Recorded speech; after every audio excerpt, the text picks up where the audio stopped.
This is our warehouse that we're going to be constructing pallet rack storage system. At this point it's open for us to install the rack.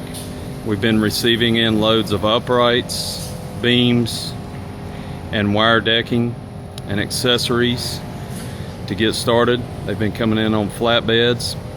We've got our lift equipment ready to go,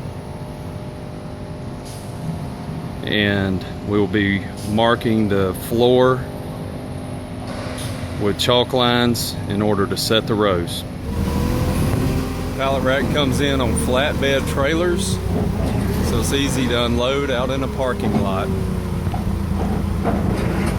Once we begin the installation and erecting the pallet rack, we pop lines on the floor in order to get the row spacing and the aisle spacing correct.